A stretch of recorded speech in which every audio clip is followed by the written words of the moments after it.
नमस्कार, ANB news देख रहे हैं आप और मैं हूं आपके साथ मुस्कान। स्वागत है आप सभी का एएनबी न्यूज की स्पेशल बुलेटिन राजधानी लाइव में। दिल्ली के वर्तमान में चल रही आबकारी नीति अब जारी रहेगी। मुख्यमंत्री अरविंद केजरीवाल ने वर्तमान आबकारी नीति को 6 महीने के लिए आगे बढ़ाने के प्रस्ताव को मंजूरी दे दी है। साथ ही आबकारी विभाग के अधिकारियों को नई आबकारी नीति पर तेजी से काम करने के निर्देश दिए गए हैं। आगामी 3 महीनों में 5 ड्राई डे भी घोषित किए गए हैं। महावीर जयंती, गुड फ्राइडे, ईद उल फितर, बुद्ध पूर्णिमा और ईद उल जुहा के दिन सभी शराब की दुकानें बंद रहेंगी। दिल्ली सरकार ने वर्तमान एक्साइज पॉलिसी को 6 महीने के लिए आगे बढ़ा दिया है। वर्तमान एक्साइज पॉलिसी का समय 31 मार्च को खत्म हो रहा है, जिसे 6 माह के लिए आगे बढ़ाने का प्रस्ताव आबकारी विभाग की तरफ से दिया गया था।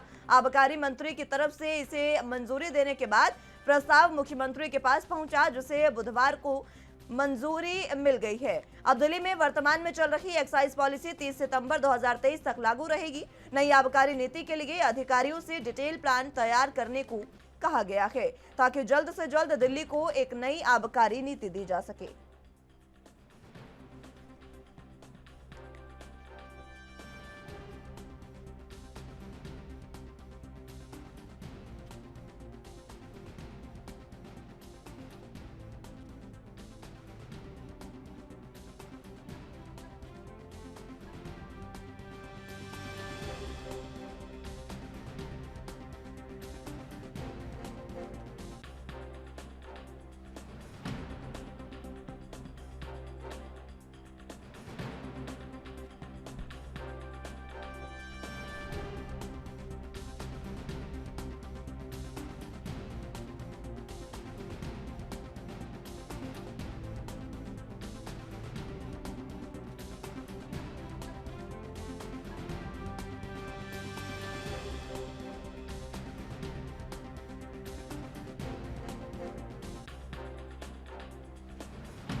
इस खबर पर ज्यादा जानकारी के लिए दिल्ली से संवाददाता राजीव तिवारी हमारे साथ मौजूद है। राजीव, जिस तरीके से दिल्ली में जो एक्साइज पॉलिसी है उसको 6 महीने के लिए बढ़ाया गया है और नई एक्साइज पॉलिसी तैयार करने के लिए अधिकारियों को कहा गया है, क्या कुछ अहम जानकारी? देखिए, यहाँ पर बात करें नई आबकारी नीति की, तो लगातार उसके लिए भी अब प्रयास किया जा रहा है। जो पुरानी आबकारी नीति है जो वर्तमान में चल रही है, उसकी जो समय सीमा थी वो 31 मार्च थी और वो एक्साइज जो पॉलिसी थी वो खत्म होने वाली थी। इसी को लेकर दिल्ली के शराब जो कहते हैं मंत्री हैं, उनकी तरफ से अब दिल्ली सरकार के मुख्यमंत्री अरविंद केजरीवाल को प्रस्ताव भेजा गया था कि इस कहते हैं आबकारी नीति को लगभग 6 महीने के लिए बढ़ाया जाए और उसको अब दिल्ली सरकार के मुख्यमंत्री अरविंद केजरीवाल की तरफ से मंजूरी दे दी गई है और 6 महीने के लिए इस एक्साइज पॉलिसी को लागू कर दिया गया है। यानी कि अब सितंबर में ये एक्साइज पॉलिसी जो है वो खत्म होगी। दूसरा, यहाँ पर 3 महीने के अंदर जो 5 ड्राई डे है वो अब उन पर छुट्टी रहेगी और लगातार नई आबकारी नीति को लेकर भी कदम उठाने की बात की गई है। आबकारी अधिकारियों को आदेश दिए गए हैं कि नई आबकारी जो है वह नीति जो है वो बनाई जाए और उसके अंदर जो भी कमियां है वो दूर की जाए। और देखना होगा कि नई आबकारी नीति से कितना दिल्ली सरकार को रेवेन्यू या फिर क्या है फायदा होता हुआ नजर आएगा। मगर अभी भी जो आबकारी नीति को लेकर लगातार भाजपा और आम आदमी पार्टी के बीच में जो लड़ाई है वो लगातार देखने को मिल रही है और आज भी भाजपा की तरफ से जगह जगह जागरूक अभियान चलाया जाएगा, जिसके अंदर आबकारी नीति के तहत जो घोटाला किया गया है उसकी जानकारी जो है वो भाजपा के नेताओं के द्वारा आज जनता तक पहुंचाई जाएगी। जी राजीव, अभी की अगर बात करें, जिस एक्साइज पॉलिसी को अगले 6 महीने के लिए बढ़ाया गया है उसमें क्या कुछ प्रावधान है, जरा विस्तार से बताएं।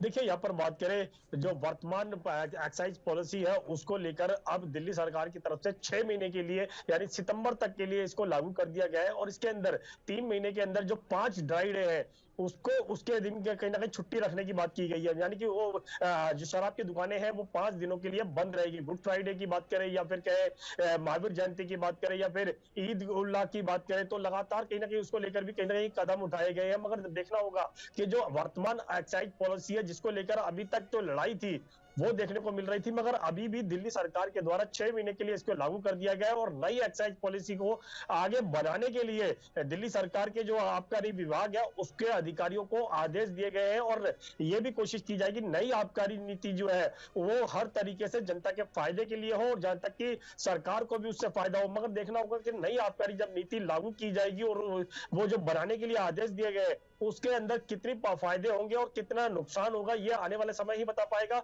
मगर कहीं ना कहीं जो वर्तमान एक्साइज पॉलिसी है उसको लेकर भी कहीं ना कहीं अभी तक दोनों ही पार्टियां जो नहीं आम आदमी पार्टी और भाजपा जो है वो लगातार आरोप प्रत्यारोप करती नजर आ रही है। जी राजीव, जिस तरीके से पुरानी जो पॉलिसी थी जो कह सकते हैं कि मनीष सिसोदिया ने बनाई थी, उसे तो फिलहाल तभी रद्द कर दिया गया था, लेकिन पुराने जो नीति चल रही है आबकारी नीति, उसको बढ़ाया गया है। क्या इस पर बीजेपी की कोई प्रतिक्रिया सामने आई?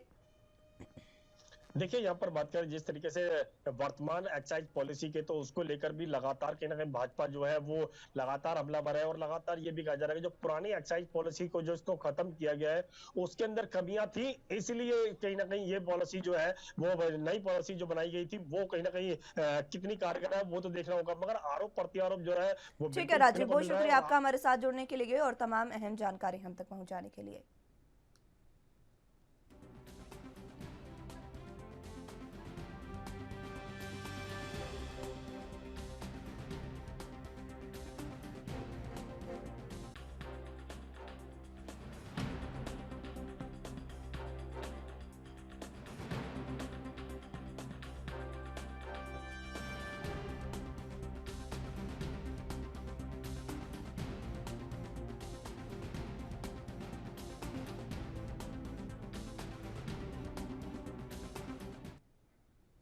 विपक्षी दलों के खिलाफ केंद्रीय एजेंसियों के कथित दुरुपयोग को लेकर पश्चिम बंगाल के मुख्यमंत्री ममता बनर्जी उनसे मिलने के लिए राष्ट्रीय राजधानी का दौरा कर सकती हैं।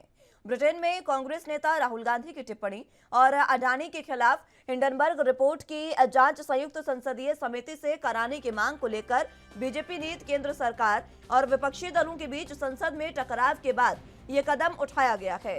तृणमूल कांग्रेस के एक शीर्ष नेता ने बताया कि पार्टी प्रमुख के दिल्ली के दौरे पर जाने की संभावना है। उन्होंने कार्यक्रम को अभी तक अंतिम रूप नहीं दिया है, लेकिन संभावना है कि वो मार्च के अंत या अप्रैल की शुरुआत में दिल्ली में होंगी। हालांकि सूत्रों ने ये कहा है कि कांग्रेस नेताओं के साथ टीएमसी प्रमुख की बैठक की संभावना नहीं है।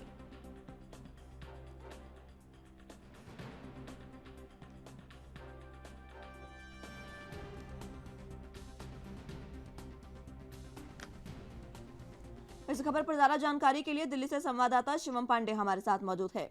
शिवम, जिस तरीके से ममता बनर्जी जो है उनका दिल्ली दौरा संभावित है, ये संभावना जताई जा रही है कि वो दिल्ली में आएंगी, लेकिन टीएमसी की कांग्रेस से रार चल रही है और साफ कहा गया है कि कांग्रेस की किसी भी मीटिंग में ना तो टीएमसी शामिल होगी ना अपनी मीटिंग में कांग्रेस को बुलाया जाएगा।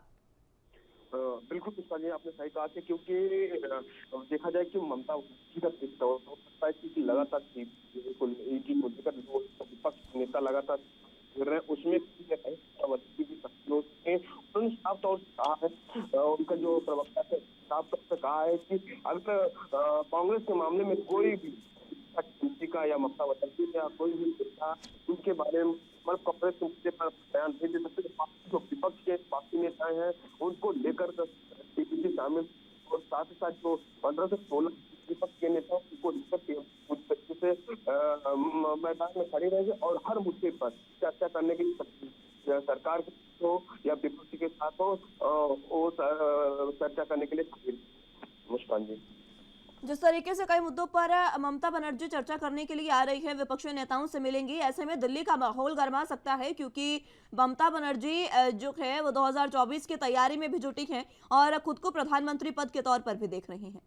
बिल्कुल आपने सही कहा कि मुस्कान जी, देखा जाए कि इस समय दिल्ली के अंदर जो सियासत देखने को मिल रही, कहीं न कहीं दिल्ली के अंदर एक भूचाल जैसा हो गया। कहीं विपक्ष के नेता ईडी दफ्तर का दौरा करते हैं तो कहीं न कहीं बड़े बड़े बयान आते हैं, चाहे बीजेपी की तरफ से और अन्य पार्टियों की तरफ से हो। लेकिन अब जो ममता बनर्जी का दौरा हो रहा है, देखा जाए तो वो कई जो बड़े नेता हैं उनसे भी मुलाकात कर सकते हैं, उनसे भी वो मुखातिब हो सकते हैं, क्योंकि विपक्ष के एकजुट होकर सरकार के खिलाफ जमकर विरोध करने की टीम बनाई जा रही, प्रदर्शन करेंगे। क्योंकि हम बात कर लेते हैं कि जो ममता बनर्जी से दिल्ली दौरे पर संभावित है कि चंद्रशेखर राव से भी मिल सकते हैं, फारूक अब्दुल्ला से मिल सकते हैं और शरद पवार से मिल सकती हैं, उद्धव ठाकरे से मिल सकते हैं, दिल्ली के मुख्यमंत्री अरविंद केजरीवाल से मिल सकते हैं, पंजाब के मुख्यमंत्री भगवंत मान से मिल सकते हैं, तेजस्वी यादव से मिल सकती हैं और अखिलेश यादव से। मतलब कहीं ना कहीं देखा जाए पूरी विपक्ष की रणनीति तैयार की जा रही है, उसमें ममता बनर्जी की शामिल हो सकती है।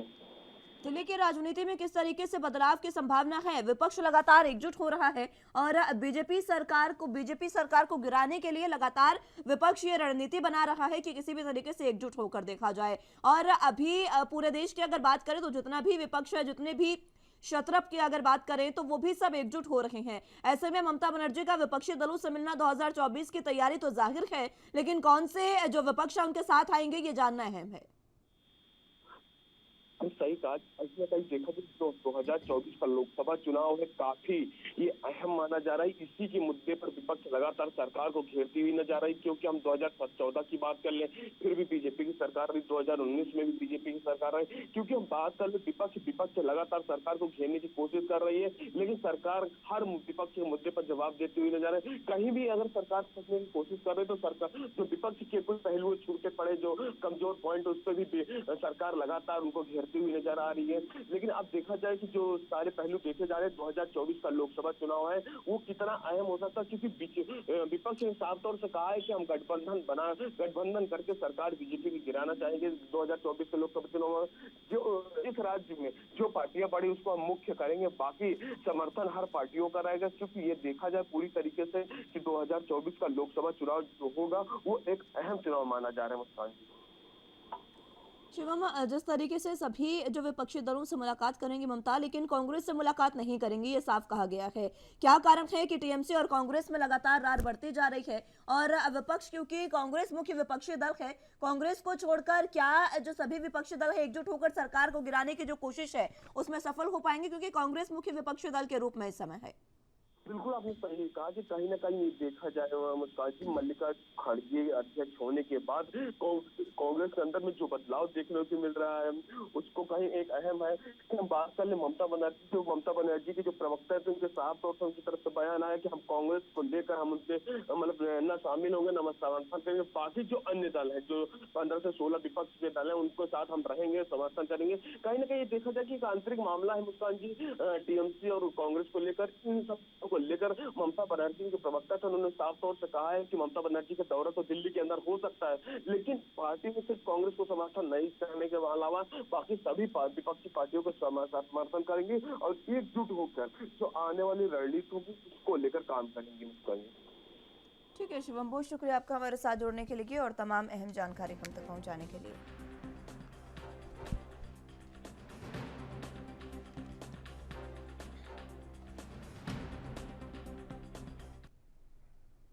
उत्तर प्रदेश के प्रयागराज में राजूपाल हत्याकांड के मुख्य गवाह उमेश पाल शूटआउट कांड में बाहुबली पूर्व सांसद अतीक अहमद की मुश्किलें लगातार बढ़ते जा रही है। इस मामले में अब जांच का सिलसिला तेज हो गया है। बताया जा रहा है कि अतीक अहमद पर अब ईडी शिकंजा कसेगा। अब केंद्रीय एजेंसियों का शिकंजा हत्याकांड के मुख्य आरोपी पूर्व सांसद अतीक अहमद पर कस सकता है। ईडी ने इस मामले में जांच तेज कर दी है। माफिया की अवैध संपत्तियों को चिन्हित कर जब्त करने की ईडी कार्रवाई कर रही है। सूत्रों के मुताबिक ईडी ने अतीक अहमद की लखनऊ, प्रयागराज और अन्य शहरों में 100 करोड़ से अधिक की संपत्ति का पता लगाया है। ईडी के अधिकारी जांच के लिए पहले ही प्रयागराज पहुंच चुके हैं।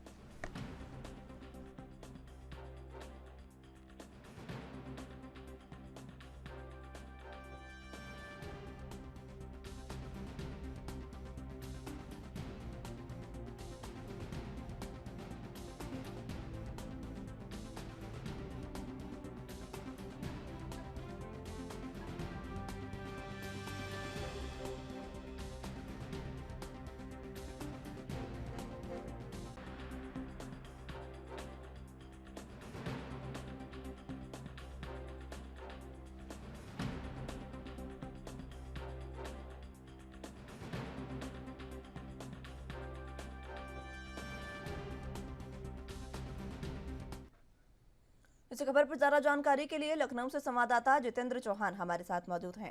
जितेंद्र, जिस तरीके से उमेश पाल हत्याकांड के बाद अब अतीक अहमद जो है उसकी मुश्किलें बढ़ती जा रही है, ईडी की जो एंट्री है वो अब इस केस में हो गई है और ये कहा जा रहा है कि कई करोड़ की संपत्तियां जो है वो भी जब्त करने की तैयारी में ईडी है। देखिए 24 फरवरी को उमेश पाल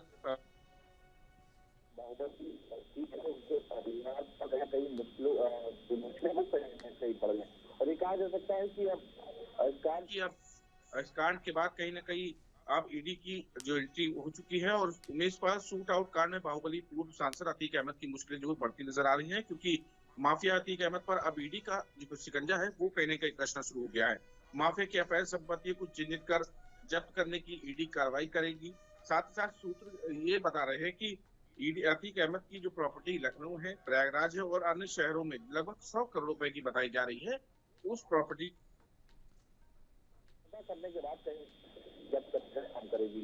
बात की जाए तो ईडी जांच अधिकारी के लिए पहले ही प्रयागराज पहुंच चुकी है। जांच करने के लिए जो ईडी के अधिकारी हैं वो प्रयागराज पहुंच चुके हैं और उस चीज को अतीक अहमद की कितनी संपत्ति है उसको पता लगाने का काम कर रहे हैं। साथ ही साथ ईडी ने माफिया अतीक अहमद के खिलाफ मनी लॉन्ड्रिंग का केस दर्ज किया है। साथ ही साथ नवंबर 2021 में ईडी ने कार्रवाई भी की थी, जिसके बाद फूलपुर शहर में कहीं न कहीं अतीक अहमद की पत्नी शाइस्ता के नाम पर लगभग 8 करोड़ की संपत्ति जो थी वो कहीं न कहीं जब्त की गई थी और आरोप है कि इस संपत्ति में अतीक अहमद को 4 करोड़ में ही बेच दिया था। और कहीं न कहीं ईडी की जो प्रयागराज यूनिट है उसने अतीक अहमद के खिलाफ मनी लॉन्ड्रिंग का केस दर्ज किया था, उसकी जांच कर रही थी। जिसके बाद ईडी की कार्रवाई सिर्फ अतीक अहमद तक ही सीमित नहीं रही, उसके बाद कहीं न कहीं बल्कि इसकी जद में उसका पूरा परिवार आ गया। और कहीं न कहीं उमेश पाल हत्याकांड जो कि 24 फरवरी को हुआ था, उस हत्याकांड के बाद कहा जा सकता है कि इसमें जहां अपराधियों पर शिकंजा कसने का काम किया, जहां अपराधियों उनके सहयोगी थे जो इस हत्याकांड में शामिल थे, उन पर शिकंजा कसा जा रहा था। तो ये कहा जा सकता है प्रयागराज में बुलडोजर चले तो अब कहीं ना कहीं कहा जा सकता है कि लखनऊ समेत जो लगभग 100 करोड़ की जो प्रॉपर्टी अतीक अहमद की बताई जा रही है उसको ईडी जब्त करने का काम करेंगे। और पहले ही उसके परिवार का शाइस्ता हो चाहे उनके बेटे हो, उन पर कहीं ना कहीं आज पुलिस का शिकंजा कसता जा रहा है और अब ईडी की एंट्री हो चुकी है। ईडी अब लगभग अतीक अहमद की जो संपत्ति है उसको पता करके जब्त करने का काम करेगी। ईडी की एंट्री इसमें जिस तरीके से हो रही है जितेंद्र, क्या लगता है कि अतीक अहमद पर किस तरीके से शिकंजा कसा जा सकता है? क्योंकि तमाम जो संपत्ति हैं वो तो जब्त होंगी ही, ये जाहिर सी बात है, लेकिन उमेश पाल हत्याकांड के बाद से अतीक की मुश्किलें लगातार बढ़ती जा रही है और जाहिर सी बात है कि जेल में बंद अतीक से कई बार उनकी पत्नी भी मिलने पहुंची, कई बार ऐसे मसले सामने आए हैं जिसके बाद लगातार ये लग रहा है कि अब अतीक जो है उसका वाकई मुश्किल समय अब आ गया है। देखिए बिल्कुल जाहिर सी बात है कि उसके बाद कहीं ना कहीं कहा जा सकता है कि अतीक की जो बेनामी संपत्तियां हैं और कहीं ना कहीं उस बेनामी संपत्तियों को जब्त करने का काम करेंगी। और अतीक अहमद की मुश्किलें, हालांकि अतीक अहमद पहले ही जेल में है, तो जाहिर सी बात है कि उनके जो मुश्किलें हैं वो उन तक नहीं, उनके परिवार तक पहुंच चुकी है। और अब ईडी की एंट्री के बाद जो इनकी बेनामी संपत्तियां जो अलग अलग शहरों में इन्होंने बनाकर रखी है, उन पर कहीं ना कहीं या बाहुबली के दम पर या दबंगई के दम पर जो बना के रखी है उसको ईडी जब्त करने का काम करेगी। और ये कार्रवाई अतीक अहमद से पुलिस भी कर रही है, ईडी भी कर रही है और कहीं ना कहीं उमेश पाल हत्याकांड में जो अपराधी इनके साथ जो पूरे शामिल थे उन पर भी कार्रवाई करने का काम करेगी। और ये कहा जा सकता है कि जिस तरह से अतीक अहमद की पत्नी के खिलाफ भी इनाम घोषित किया गया है, साथ ही साथ जो अपराधी उनका भी इनाम घोषित किया गया है, तो पूरी तरह से कह सकता है कि अब इस जद में पूरा परिवार आ चुका है। और कहीं ना कहीं उत्तर प्रदेश सरकार की जो जीरो टॉलरेंस की नीति है उस नीति के तहत सरकार पूरी तरह से कटिबद्ध है कि माफियाओं पर शिकंजा कसने का जो काम है वो सरकार कर रही है। ईडी प्रयागराज पहुंच चुके हैं, कब तक ईडी की कार्रवाई शुरू होगी और क्या कुछ इनपुट्स मिल पाए हैं कि किस तरीके, क्या ईडी जो है वो उनके परिवार से पूछताछ कर सकती है, किस तरीके की तमाम जानकारी? देखिए बिल्कुल पहले वो जो उनकी करीबी है उनसे कहीं ना कहीं पूछताछ करने का काम करें। ईडी के अधिकारी जो प्रयागराज पहुंचे हैं वो एक एक करके चीजों को जानने की कोशिश करेंगे और वो अपनी गोपनीय सूत्र से बात का पता करेंगे कि आखिरकार कौन कौन सी संपत्तियां प्रयागराज में अतीक अहमद की हैं। और कहीं ना कहीं उनकी एक पूरी लिस्ट तैयार की जाएगी, लिस्ट के आधार पर ही कहीं ना कहीं कार्रवाई की जाए। लखनऊ पहुंचेगी टीम, लखनऊ में संपत्ति का ब्यौरा इकट्ठा किया जाए, लखनऊ यूनिट भी जा सकती है, उसको भी इकट्ठा करें। पूरा ब्यौरा बनाने के बाद कहीं ना कहीं ईडी जो है वो कार्रवाई करने का काम करेगा। हालांकि मनी लॉन्ड्रिंग का केस दर्ज हो चुका है और उस पर भी कहीं ना कहीं अब बड़ी संख्या में कहा जाता है कि जो अतीक अहमद की लगभग 100 करोड़ रुपए की जो संपत्ति बताई जा रही है उत्तर प्रदेश के अलग अलग जिलों में, वहां पर उसको कब्जा में लेने का, सरकार को देने का कहीं ना कहीं काम करने जा रही है। अतीक के करीबियों पर पहले योगी सरकार ने शिकंजा कसा, बुलडोजर कार्रवाई हमें देखने को मिली। उसके बाद अब ईडी भी अतीक के करीबियों पर शिकंजा कस सकती है, उनसे पूछताछ। लेकिन क्या यह भी हो सकता है कि अतीक से भी जेल में पूछताछ की जाए, क्योंकि उसकी तमाम संपत्तियां जो है उसमें उनसे पूछताछ होनी जरूरी है? देखिए, पहले ही अतीक से पूछताछ के लिए उमेश पाल हत्याकांड में जब उसकी शक हुई और पूरी चीजों का धीरे धीरे खुलासा होने लगा, पुलिस जब छापेमारी करने लगी, तब उसके बाद साफ हो गया कि अतीक अहमद भी इसमें कहीं ना कहीं शामिल था। अतीक अहमद की पूरी रची हुई साजिश थी। अतीक अहमद से हालांकि जो टीम है, जांच टीम है, वो पहले ही पूछताछ कर रही है और कहीं ना कहीं अब ईडी भी पूछताछ कर सकती है उनसे। और उनके परिवार के जो लोग अभी फरार चल रहे हैं, उनसे भी कहीं ना कहीं ये कहा जाता है कि अगर वो जद में आते तो उनसे भी कहीं ना कहीं पूछताछ की जाएगी। तो पूरा परिवार जद में है। अतीक अहमद से भी कोई दो राय नहीं है कि इसमें पूछताछ की जाएगी, उससे भी पूछताछ करने का काम किया जाएगा। ठीक है जितेंद्र, बहुत शुक्रिया आपका हमारे साथ जुड़ने के लिए और तमाम अहम जानकारी हम तक पहुंचाने के लिए।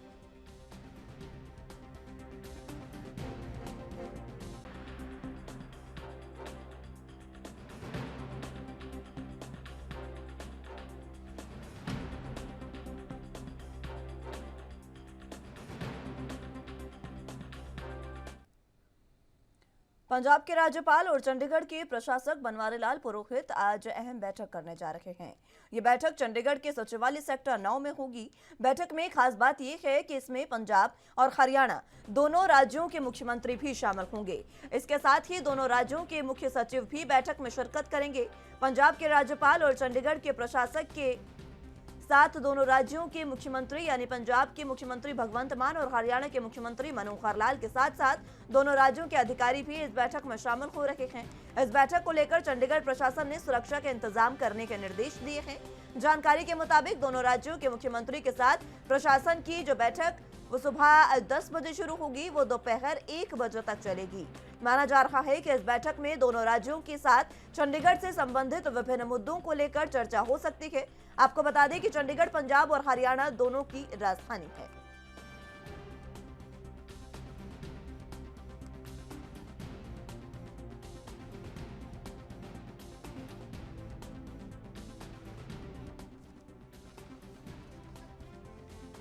इस खबर पर ज्यादा जानकारी के लिए चंडीगढ़ से संवाददाता अमनप्रीत कौर हमारे साथ मौजूद हैं।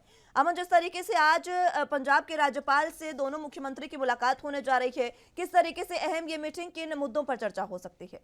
देखिए, इसमें सिर्फ चंडीगढ़ के मुद्दे को लेकर ही चर्चा की जानी है। मेन मुद्दा ये है कि जिस तरीके से पंजाब और हरियाणा अपने अपने तरह से जो दोनों ही राज्य जो अपने अपने तरीके से अपने अपने राज्यों में जो जिस तरीके से इंफ्रास्ट्रक्चर तैयार कर रहे हैं, जिस तरीके से डेवलपमेंट कर रहे हैं, उसका कहीं ना कहीं इम्पैक्ट है जो वो चंडीगढ़ के ऊपर पड़ रहा है। जिसके चलते हुए बनवारी लाल पुरोहित की तरफ से, जो कि पंजाब के राज्यपाल है, ये मीटिंग को बुलावा दिया गया है कि क्योंकि दोनों राज्य चंडीगढ़ से सटे हुए हैं, राजधानी भी चंडीगढ़ है, तो क्यों ना हम इस तरीके से डेवलपमेंट की जाए कि जिस तरीके से दिल्ली एनसीआर है उसके लिए एक कमेटी बनाई गई है। जो भी विकास होता है दिल्ली के अंदर तो वो एनसीआर की कमेटी उसका फैसला लेती है। तो क्यों ना जो भी डेवलपमेंट होनी है, चाहे वो मोहाली में होनी है, जीरकपुर में होनी है, न्यू चंडीगढ़ में होनी है, जो भी हरियाणा के पंचकुला साइड में होनी है, क्योंकि ये पूरे ट्राई सिटीज जो बनते हैं, तो क्यों ना इस तरीके की सुझाव या इस तरीके की चीजें, इस तरीके की रणनीति तैयार की जाए कि जिसमें कि जो भी डेवलपमेंट होती है तो ये कमेटी, जो भी नई कमेटी भी बनाई जा सकती है, जो भी डेवलपमेंट होगी उस डेवलपमेंट के बारे में बैठ के सुझाव लिए जाएंगे, जिसका इम्पैक्ट चंडीगढ़, हरियाणा और पंजाब तीनों के ऊपर पड़ेगा। यानी कि तीनों जो एक तरह के वो हैं, चाहे जैसे यूनिट के तहत आती है चंडीगढ़ जो आता है, उसी के तहत अगर हरियाणा और पंजाब की बात की जाए तो हरियाणा में जिस तरीके का विकास होता है, क्योंकि मोहाली में और हरियाणा के कुछ ऐसे हिस्से हैं जैसे कि पंचकुला है, जीरकपुर है, मोहाली है, चंडीगढ़ है, तो इन हिस्सों में कई इस तरीके की डेवलपमेंट होती है जो कहीं कहीं तो बहुत अच्छी होती, कहीं इतनी अच्छी तरीके से नहीं होती है।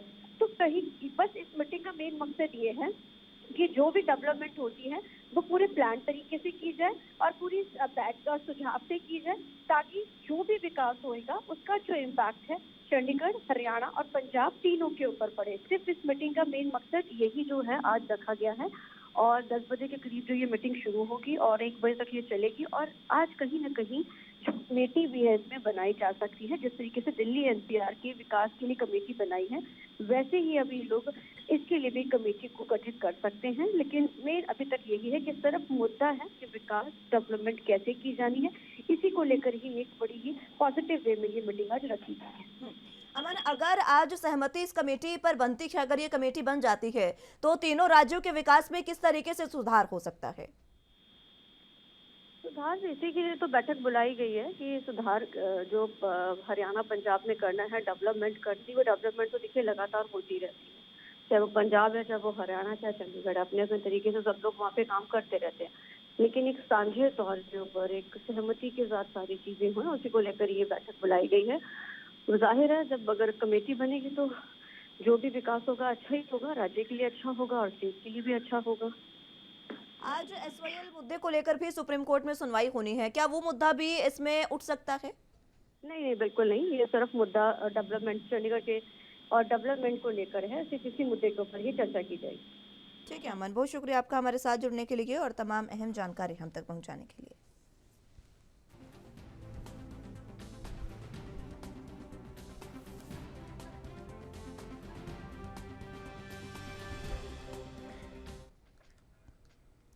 चंडीगढ़ पुलिस के ऑपरेशन सेल ने दविंदर बम्बेहा गैंग के 4 गुर्गों को गिरफ्तार किया है। उनसे पूछताछ में अब बड़ा खुलासा हुआ है। गुर्गों ने बताया कि वो सिद्धू मूसेवाला की हत्या का बदला लेने के लिए पंजाबी गायक बब्बू मान और मनकीरत औलख के मर्डर का प्लान बना रखे थे। गैंग को अरमानिया में छिपा लकी पटियाला चला रहा है। ऑपरेशन सेल के इंचार्ज इंस्पेक्टर अमनजोत सिंह ने यह बताया है कि गैंग को विदेश से व्हाट्सएप के जरिए ऑपरेट करते थे। ये बिजनेसमैन होटल, क्लब, डिस्क मालिक से वसूली करते हैं। जानकारी के मुताबिक पुलिस पार्टी बीते 12 मार्च की सेक्टर 50 में स्पोर्ट्स कॉम्प्लेक्स के पास पेट्रोलिंग कर रही थी। इस दौरान लगभग शाम 6:30 बजे एक सूत्र ने पुलिस को संगीन अपराधी खड्डा अलीशेर निवासी लकी पटियाल और कनाडा में बैठे उसके साथी प्रिंस कुरारी और मलेशिया में रह रहे लाली के बारे में जानकारी दी थी।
इस खबर पर ज्यादा जानकारी के लिए चंडीगढ़ से संवाददाता अमित सेठी हमारे साथ मौजूद हैं।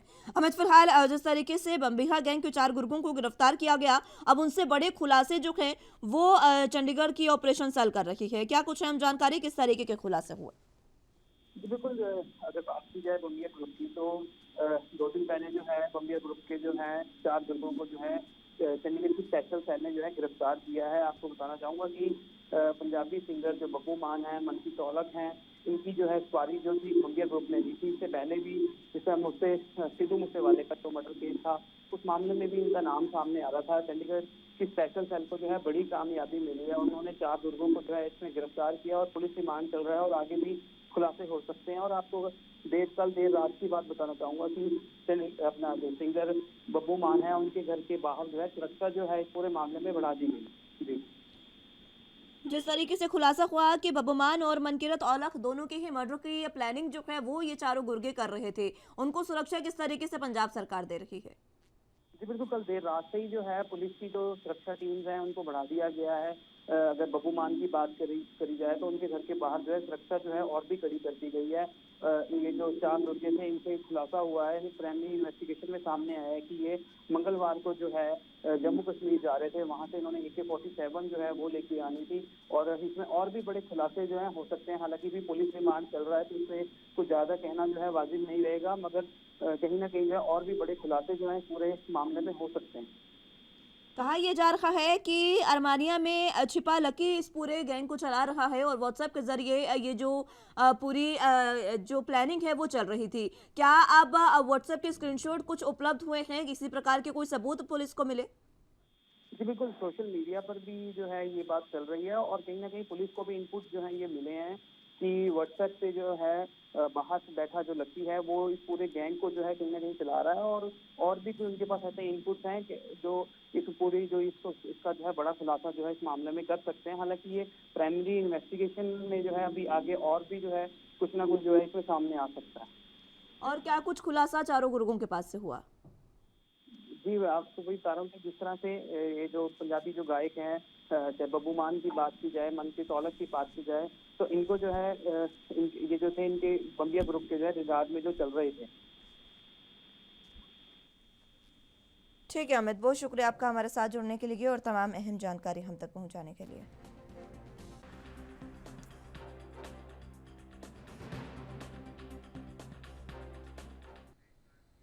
बुलेटिन में फिलहाल वक्त एक छोटे से ब्रेक का है, फौरन हाजिर होंगे।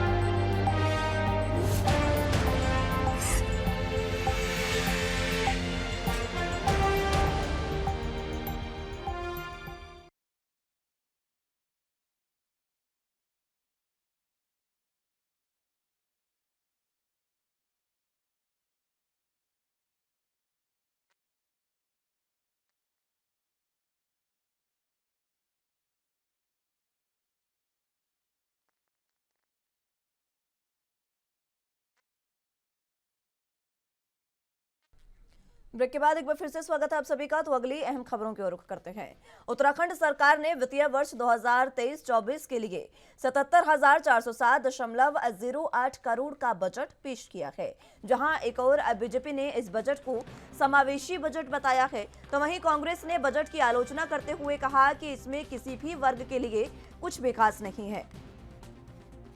कांग्रेस प्रदेश अध्यक्ष करण माहरा ने कहा कि बजट में युवाओं, किसानों, महिलाओं और अन्य वर्गों को लेकर कोई खासा प्रावधान नहीं किया गया है। कांग्रेस प्रदेश अध्यक्ष ने कहा कि यह बजट आंखों में धूल झोंकने वाला बजट है। तो वहीं बीजेपी के प्रदेश प्रवक्ता सुरेश जोशी ने कहा कि यह बजट समावेशी बजट है और हर वर्ग का खास ध्यान रखा गया है। उन्होंने कहा कि 2022 के विधानसभा चुनाव में जनता के सामने जो संकल्प पत्र रखे गए हैं उन सभी को पूरा करने के लिए ये बजट काफी बेहतर है।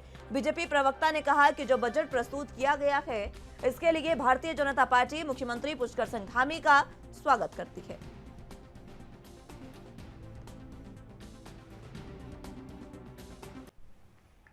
आज जो बजट प्रस्तुत किया गया है वो बजट में भारतीय जनता पार्टी सरकार का, धामी जी का स्वागत करती है कि एक अच्छा समावेशी बजट आपके द्वारा प्रस्तुत किया गया। 2022 के चुनाव में जब हम लोग गए थे तो जो संकल्प पत्र हमारा था उसी संकल्प पत्र की अवधारणा पर आज का ये बजट है। इस बजट में युवाओं का, महिलाओं का, किसानों का, गाँव का, झुग्गी का, झोपड़ी का, सबका एक समावेश किया गया है। सबको एक समान रूप से देखा गया है और जहां एक और उत्तराखंड का निरंतर विकास हो उसके लिए इसमें सारे प्रावधान किए गए हैं। वहीं दूसरी ओर उत्तराखंड में पलायन, पर्वतीय क्षेत्रों का पलायन कैसे रुके, उसके बारे में पूरा भरपूर इसमें जो है कि काम किया गया है। और साथ ही साथ उत्तराखंड की बेरोजगारी कैसे कम हो, क्योंकि आज भी जब हमारी बेरोजगारी दर की हम बात करते हैं तो उत्तराखंड की बेरोजगारी दर 2.2% है। तो इसलिए उसको हम कैसे बिल्कुल समाप्त कर दें कि हमारे यहाँ की बेरोजगारी दर जो है 0 हो जाए, उसमें इस बजट में उसकी भी झलकियाँ प्रस्तुत की गई हैं।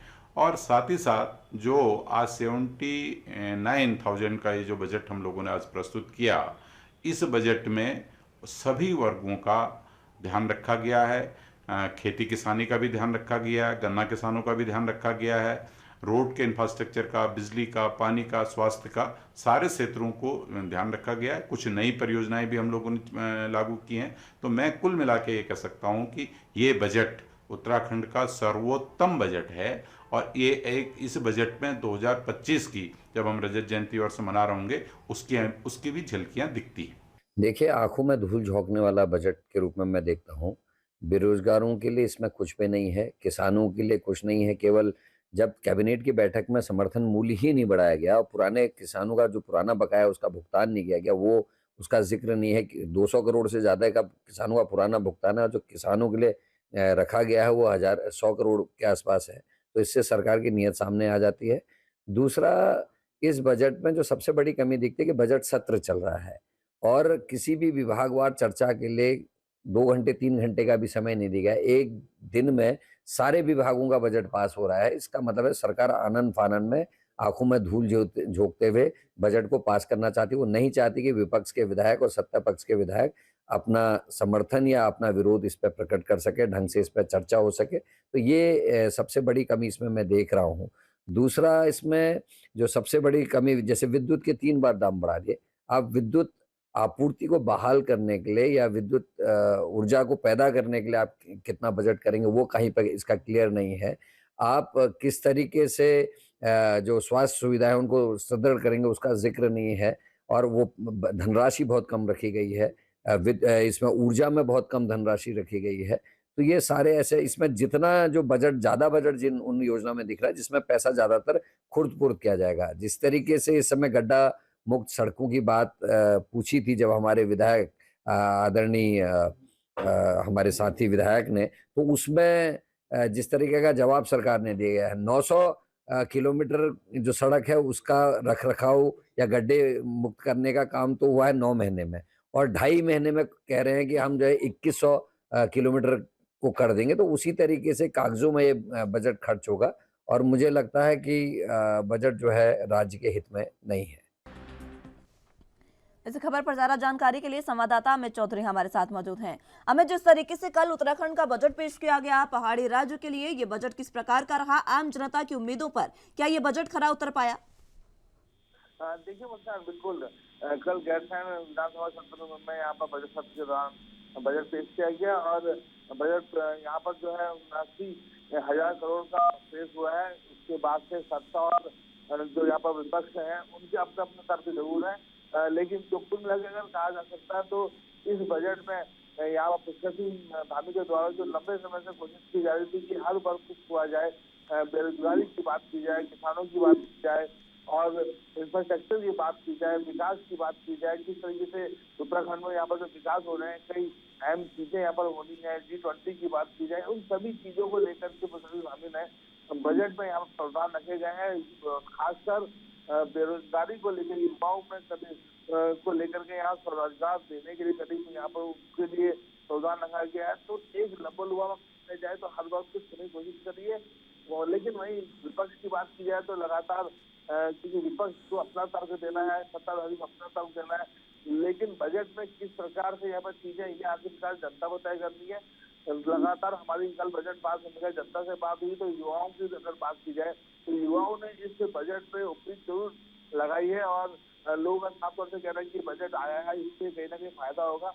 अब हालांकि मुझे ये देखने की बात होगी कि इस बजट से आने वाले समय में कितना फायदा होता है, लेकिन अभी कुल मिला के जो बजट पास हुआ लोगों को जरूर कुछ उम्मीदें हैं, लेकिन हालांकि कई प्रोग्राम इसमें ऐसे हैं कि जो ज्यादा होने चाहिए थे लेकिन नहीं हो पाए। लेकिन उत्तराखंड प्रदेश की बात की जाए तो अपने संसाधनों के जरिए इस प्रदेश को आगे ले जाने की बात लगातार की जा रही। पुष्कर धामी लगातार कोशिश कर रहे हैं। अब ये समय बताएगा मुस्कान की बजट आगे कितना फायदेमंद होगा, लेकिन फिलहाल अभी लब्बो अगर देखा जाए बजट को लेकर के लोगों में उम्मीद है और लोग कहीं ना कहीं बजट की सराहना कर रहे हैं। पुष्पी धामी की यहाँ पर सराहना की जरूर की गई है। अमित, जिस तरीके से बीजेपी जो है वो इस बजट को समावेशी बता रही है और जो लक्ष्य है 2025 तक अग्रणी राज्यों में शामिल होने का, उसके लिए एक मार्ग प्रशस्त करने वाला बजट बता रही है, लेकिन विपक्ष इसका विरोध कर रहा है।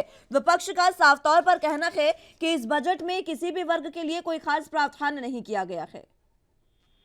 देखिए मुस्कान, पुष्पी धामी की बात की जाए, क्योंकि अभी जब यहाँ पर युवाओं पर जब लाठीचार्ज हुआ था उसके बाद से कहीं ना कहीं चिपकरी हुई थी सरकार की, तो एक पुष्पी धामी को एक मिसाल पेश करनी थी कि वो युवाओं के साथ खड़ी है सरकार और तमाम तरीके से कहीं ना कहीं सरकार प्रदेश की जनता का हित देख रही है। और ये बजट की उम्मीदों का बजट कहा जा रहा था। पुष्पी धामी इस बजट को लेकर के लगातार राय मशवरा कर रहे थे, लोगों से राय दी जा रही थी व्हाट्सएप के जरिए, कॉल के जरिए।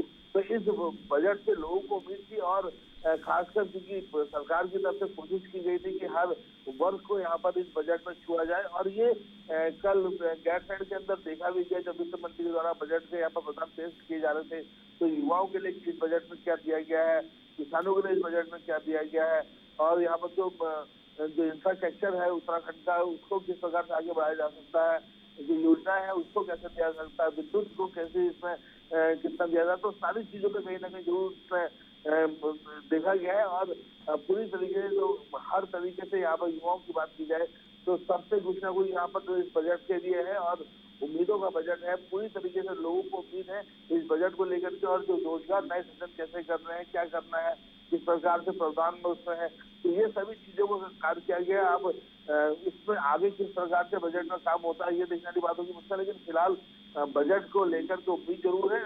हालांकि विपक्ष इसका विरोध जरूर कर रहा है और बजट को गलत बता रहा है, लेकिन आम जनता ने कहीं ना कहीं सराहना की है पुष्पी धामी के इस बजट की, और पुष्पी धामी से लगातार यहाँ पर आम जनता कर रही है। जी ठीक है अमित, बहुत शुक्रिया आपका हमारे साथ जुड़ने के लिए और तमाम अहम जानकारी हम तक पहुंचाने के लिए।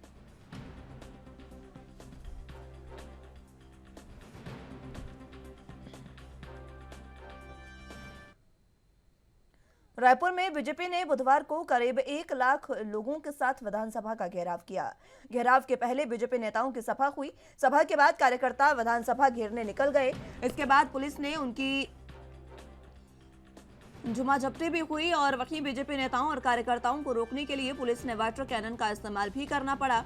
भीड़ के सामने स्मोक बम फेंके गए। उधर पुलिस ने पूर्व मंत्री ब्रजमोहन अग्रवाल, प्रदेश अध्यक्ष अरुण साव समेत 500 से ज्यादा कार्यकर्ताओं को गिरफ्तार कर लिया है। सभी को बस में बैठाकर पुलिस द्वारा लेकर जाया गया।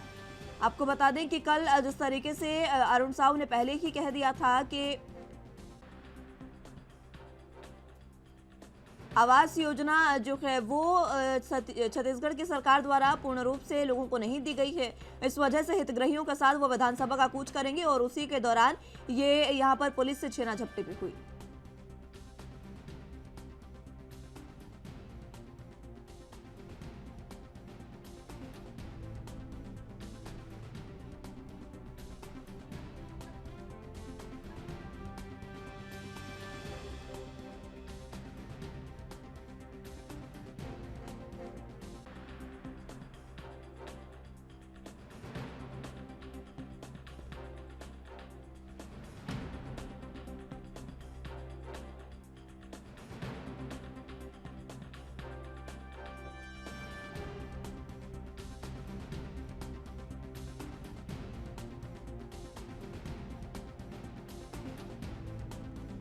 इस खबर पर ज्यादा जानकारी के लिए रायपुर से संवाददाता जादास मानिकपुरी हमारे साथ मौजूद हैं। जादास, जिस तरीके से कल विधानसभा का घेराव करने के लिए अरुण साव लाखों लोगों के साथ पहुंचे, इस दौरान रास्ते में ही उनको रोका गया, बैरिकेडिंग लगाकर पुलिस ने पूरी व्यवस्था की थी, किस तरीके की जानकारी?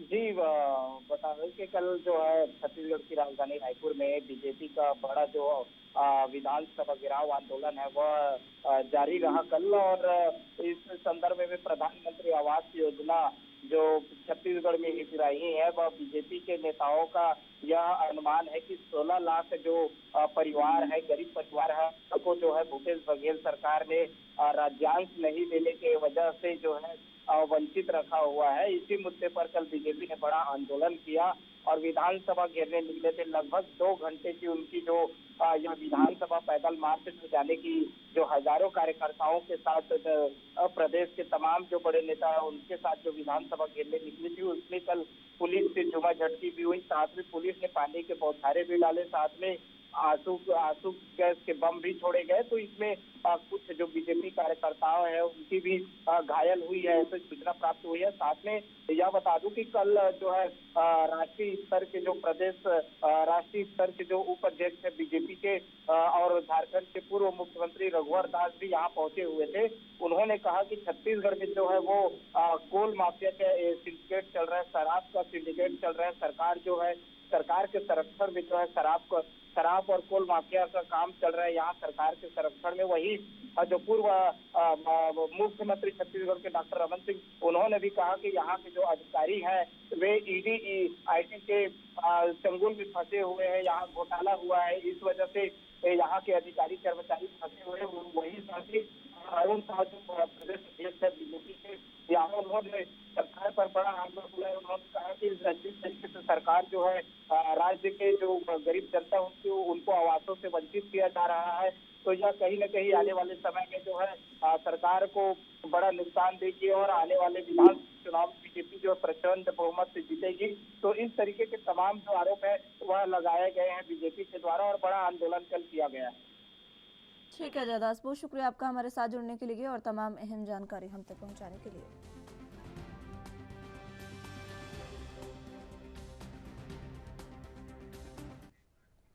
बुलेटिन में फिलहाल वक्त एक छोटे से ब्रेक का है, फौरन हाजिर होंगे।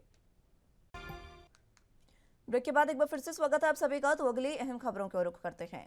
डेमोक्रेटिक प्रोग्रेस आजाद पार्टी के अध्यक्ष गुलाम नबी आजाद ने बुधवार को यह कहा कि अगर जम्मू कश्मीर के लोग हमें सत्ता में लाते हैं तो उनके भूमि और नौकरी के अधिकारों की रक्षा के लिए एक कानून बनाएंगे। उत्तरी कश्मीर के बारामूला जिले के सोपोर के जालोरा इलाके में एक जनसभा को संबोधित करते हुए जम्मू कश्मीर के पूर्व मुख्यमंत्री ने कहा कि उनकी पार्टी का उद्देश्य जम्मू कश्मीर को राज्य का दर्जा बहाल कराना है। यह बुनियादी लड़ाई है, नहीं तो वे हमें धमकाते रहेंगे, हमारी जमीनें छीनते रहेंगे, हमारे घरों पर बुलडोजर चलाते रहेंगे। इसलिए हमारी अपनी सरकार, मुख्यमंत्री, मंत्रियों और विधायकों का होना बहुत महत्वपूर्ण है। आजाद ने कहा कि अगर उनकी पार्टी सत्ता में आती है तो वो जम्मू कश्मीर के लोगों को उनकी जमीन और नौकरी का अधिकार देने के लिए विधानसभा में एक कानून भी बनाएंगे।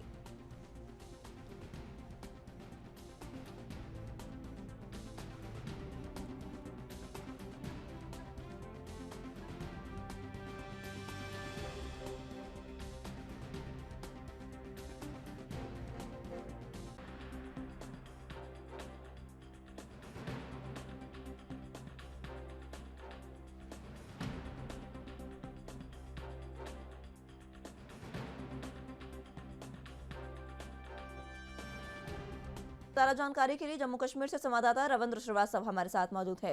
रविंद्र, जिस तरीके से गुलाम नबी आजाद ने जनसभा को संबोधित किया और इस दौरान उन्होंने एक बार फिर से ये बात दोहराई कि अगर वो सत्ता में आते हैं तो जम्मू कश्मीर के राज्य का दर्जा बहाल करवाएंगे। बिल्कुल, देखिए जिस प्रकार से कहा जाए कि चुनावों की सुगबुगाहट जो है वो अब कहीं न कहीं नजर आ रही है। इसको देखते हुए लगातार जो है अपनी हर पार्टी जो है वो अपने अपने स्तर पर जो है लोगों को लुभा रही है। हालांकि जब से धारा 370 हटाई थी उसके बाद से लगातार मांग उठती रही राज्य का दर्जा पुनः वापस देने की, लेकिन जिस प्रकार से यूटी बनी है उसके बाद से आतंकवाद के ऊपर कहीं ना कहीं लगाम लगी है। और साथ ही में जिन लोगों ने अपने रसूख के चलते कई जमीनें हड़प ली थी, चाहे वो कोई बड़ा नेता हो या ब्यूरोक्रेट हो, उसने अपने रसूख के चलते जो जमीनें ली थी उन जमीनों को सरकार वापस ले रही है। लेकिन कहीं ना कहीं इस पर सियासत जो है वो सामने नजर आ रही है, जिसके चलते कल डेमोक्रेटिक प्रोग्रेसिव आजाद पार्टी के अध्यक्ष जो हैं गुलाम नबी आजाद, उन्होंने एक जनसभा को संबोधित करते हुए कहा कि उनकी पार्टी का मुख्य उद्देश्य राज्य का दर्जा बहाल करने का है। तो ऐसे में कहा जाए राज्य का दर्जा हर कोई चाहता है, आम पब्लिक भी चाहती है कि राज्य का दर्जा मिले, क्योंकि जो नुमाइंदे चुन के लोगों के बीच में से आते हैं, लोग उनसे पूछते हैं, उनके मसले हल होते हैं, लेकिन कहीं ना कहीं जिस प्रकार से ये कहा जा रहा है आजाद की तरफ से कि बुलडोजर चल रहे हैं या कहा जाए तो जमीनें वापस लेंगे, एक कानून बनाएंगे ताकि लोगों की जमीनें जो हैं वो वापस ली जाएं, जो बुलडोजर चल रहे हैं उसको रोका जाए। लेकिन आजाद साहब को भी ये समझना होगा कि जिस प्रकार से यूपी प्रशासन काम कर रहा है उसमें कहीं ना कहीं लोगों के हितों का ही फायदा है, क्योंकि जितने भी रसूखदार आदमी हैं उन्होंने अपना रसूख के चलते ये जमीनें जो हैं वो कब्जाई थी और अब सरकार उनको वापस ले रही है। तो कहीं ना कहीं देखा जाए तो एक इस समय सत्ता की लड़ाई जो है वो चल रही है, लोगों को फिर से कहीं ना कहीं भ्रम में डालने की स्थिति जो है वो पैदा की जा रही है। रविंद्र, जिस तरीके से आजाद पहले भी जम्मू कश्मीर के मुख्यमंत्री रह चुके हैं, अब जिस तरीके से वो ऐसी बातें कर रहे हैं, क्या जनता उन पर विश्वास कर रही है? क्योंकि पहले से वो अपना एक पूरा क्राइटेरिया लेकर चल रहे हैं, पहले मुख्यमंत्री रहे हैं, तो ये जाहिर सी बात है कि उनका एक अलग से कह सकते हैं कि उनके पीछे जनसभा है, जनता है उनके साथ। देखिए, यकीनी तौर पर कह सकते हैं कि उनके पीछे जनता जरूर है, लेकिन जो पहले वाला आजाद का प्रभाव था जब वो कांग्रेस में थे, कांग्रेस के एक सीनियर नेता हुआ करते थे, लेकिन इस प्रकार का रसूख जो है वो अब नहीं है। हालांकि गुलाम नबी आजाद के रहते भी कई ऐसी जमीनों पर कब्जे हुए हैं, लेकिन कहा जाए तो अब सिर्फ ये है कि किसी प्रकार से सत्ता जो है वो हासिल की जाए, क्योंकि लोग भी खास करके देखा जाए तो जिन लोगों ने जमीनें कब्जा रखी थी, अगर उन लोगों से जमीन वापस लेंगे तो जाहिर सी बात है कि उसमें उनकी रिएक्शन आना बहुत लाजमी है। और यही वजह है कि अब जिस प्रकार से बुलडोजर चल रहा है या जमीनें वापस ली जा रही हैं, घास चराई जमीन जो है वो वापस ली जा रही है, रोशनी एक्ट के तहत जो घपले हुए हैं उन जमीनों पर सरकार जो है वो अपना अधिकार जो है वो जमा रही है। तो ऐसे में कहा जाए तो आजाद का बयान जो है वो कहीं ना कहीं लोगों के बीच में अपनी सत्ता को चमकाने के लिए ये बयानबाजी जो है उन्होंने की है। ठीक है रविंद्र, बहुत शुक्रिया आपका हमारे साथ जुड़ने के लिए और तमाम अहम जानकारी हम तक पहुंचाने के लिए।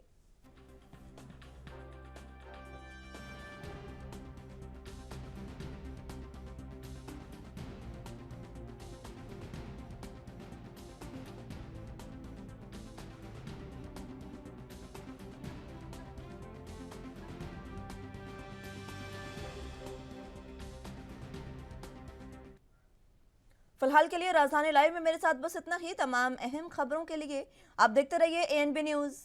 नमस्कार।